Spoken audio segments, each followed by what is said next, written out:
Hello दोस्तों, हम आपके लिए लेकर आए हैं पाकिस्तानी मीडिया का एक और वीडियो। दोस्तों, अफ़गान तालिबान ने तुर्की को अफ़गानिस्तान छोड़कर जाने का फरमान जारी कर दिया है। तुर्की नेटो फोर्सेस का हिस्सा है, इसलिए अफ़गान तालिबान ने यह कहा है कि अमेरिका के साथ ऐसा कोई समझौता नहीं हुआ जिससे अफ़गानिस्तान के अंदर तुर्की की मौजूदगी रहे, इसलिए अफ़गानिस्तान से तुर्की को जाना पड़ेगा।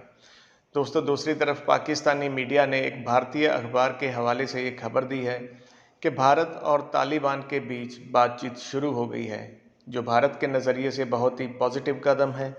दोस्तों, अगर भारत की मौजूदगी अफ़गानिस्तान में रहती है तो इससे पाकिस्तान पर दबाव बनता है। इस खबर से पाकिस्तान भी बहुत परेशान है। दोस्तों, वीडियो को आखिर तक देखें और प्लीज़ हमारे चैनल को सब्सक्राइब करना ना भूलें। हम जल्द हाजिर होंगे एक और वीडियो के साथ। तब तक खुश रहें, खुश रखें। जय हिंद, जय भारत। तो चलिए दोस्तों, चलते हैं आज के हमारे इस वीडियो की तरफ। अफगानिस्तान की इम्पोर्टेंट है।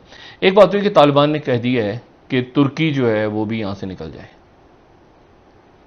तुर्की को भी हम यहाँ पे बेसिस उनके जो तर्जुमान है उनका ये मैसेज आया है कि जी नेटो के सारे मुल्कों की बात हुई थी तो टर्की भी उसी में है, तो टर्की भी फिर दोहा का जो 2020 का माहिदा था उसकी तुर्की भी पाबंदी करे और वो भी काबुल इंटरनेशनल एयरपोर्ट की सिक्योरिटी या बाकी जगहों पे हम उसको नेटो ही कंसिडर करते हैं, तुर्की को अलग से कोई मुल्क कंसिडर नहीं करते अफगानिस्तान में।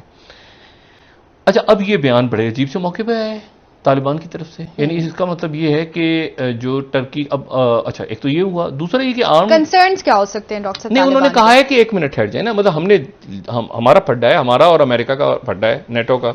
यहां से निकल गए ऑस्ट्रेलिया वगैरह, इधर उधर बाकी मुल्क सारे चले गए, तो अब टर्की जो बात करेगा तो मतलब ये टर्की नेटो के बिहाफ पे कैसे रुक रहा है यहाँ पे? मतलब हमारे साथ जो माहिदा हुआ था अमेरिका का वो अलग था, तो उसमें तो ये कहीं भी नहीं था ना कि टर्की रुकेगा या कौन नहीं रुकेगा, तो फैसला हम करेंगे। तो तालिबान ने टर्की के उस बात को रिजेक्ट कर दिया जो टर्की की तरफ से बात हुई थी। अच्छा, टर्की की तरफ से अभी कोई ज़ाहिर वजाहत नहीं हुई। मेरा ये ख्याल था कि शायद टर्की ने पहले तालिबान से बात की होगी, लेकिन तालिबान का ये कहना है कि टर्की ने हमसे बात नहीं की और हमारे अफगानिस्तान में कैसे जो है वो कोई भी नेटो का मुल्क रुक सकता है।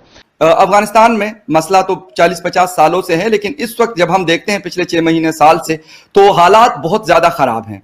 हर कोई अपनी कोशिश कर रहा है, यकीनन हिंदुस्तान भी करेगा, उनके ऊपर भी उसका असर हो सकता है, पाकिस्तान डायरेक्टली उससे मुतासिर है। क्या नजर आ रहा है? जो बातचीत की खबर आई है हिंदुस्तान टाइम की एक रिपोर्ट में कि हिंदुस्तान ने राब्ता किया है कतर ऑफिस के जरिए अफगान तालिबान से। देखिए, बहुत ही प्रैक्टिकल कदम उठाया है हिंदुस्तान ने, और तालिबान की तरफ से भी ये बहुत प्रैक्टिकल कदम है, क्योंकि तालिबान 0.2 जिसका काबुल पर काबिज होना ऑलमोस्ट तय है, it is matter of time, चाहे वो डायरेक्टली काबिज हो या कुछ आगे चल के कोई अरेंजमेंट हो गवर्नमेंट, काबुल की गवर्नमेंट के साथ में, बहरहाल जो भी कुछ हो, तो ये इसमें कोई डाउट नहीं है कि इक्तदार में तालिबान ही होंगे, वहां पर हुकूमत की बागडोर तालिबान ही। अब तालिबान 2001 से पहले वाले तालिबान बनना भी नहीं चाहते और वो है भी नहीं, वो बहुत मैच्योर हो गए हैं, उनकी फॉरेन पॉलिसी और हैंडलिंग बड़ी मैच्योर हो गई है और उसने अपने आप को इवॉल्व कर लिया है। अब इंडिया का जो इन्वॉल्वमेंट है अफगानिस्तान में, खैर पाकिस्तान तो अलग से बात करता है कि इंडिया वहां पे पाकिस्तान की तरफ दहशतगर्दी कर रहा है अफगानिस्तान में घुस के, लेकिन ऐसा नहीं है, क्योंकि पूरी दुनिया इस चीज को मानने से इनकार करती है। हकीकत यह है कि हिंदुस्तान जो है अपनी सॉफ्ट पावर के जरिए वहां पर अफगानिस्तान में अपना इन्फ्लुएंस बढ़ा रही है। सॉफ्ट पावर बोले तो वहां पर इंफ्रास्ट्रक्चर डेवलपमेंट है, वहां पे कल्चरल एक्सचेंज है और वहां की फौज को ट्रेनिंग भी दे रही है। तो ट्रेनिंग अफगानिस्तान में जाके नहीं दे रही, उनके जो अधिकारी हैं या जो उनके जो ऑफिसर्स हैं वो इंडिया में आके ट्रेनिंग हासिल करते हैं। अब तालिबान नहीं चाहते कि इंडिया का जो इन्वेस्टमेंट हुआ है वो बर्बाद हो जाए, क्योंकि तालिबान अगर काबिज होते हैं तो उनको भी पैसा चाहिए, और उनको पैसा कहाँ से मिलेगा? पैसा हिंदुस्तान जैसे मुल्कों से मिलेगा। नाज़रीन, आपको मालूम है कि अफगानिस्तान से अमरीकी और नेटो अफवाज का इनखला जो है वो बड़ी तेज़ी के साथ जारी है और अब पेंटागन ने एक दावा भी किया है, उन्होंने कहा है कि अफगानिस्तान से 50% से ज़ायद जो उनका इनखला है उसका अमल मुकम्मल हो चुका है। लेकिन यहाँ पर यह भी सवाल पैदा होता है कि अमेरिका अगर अफगानिस्तान से इनखला करके जा रहा है तो उसको पाकिस्तान से फ़ौजी अड्डे क्यों चाहिए, और अमेरिका इस इनखला के बाद भी अफगानिस्तान के अंदर अपनी इंटेलिजेंस बेस्ड जो कार्रवाइयाँ हैं, जो ऑपरेशंस हैं, उनको क्यों जारी रखना चाहता है।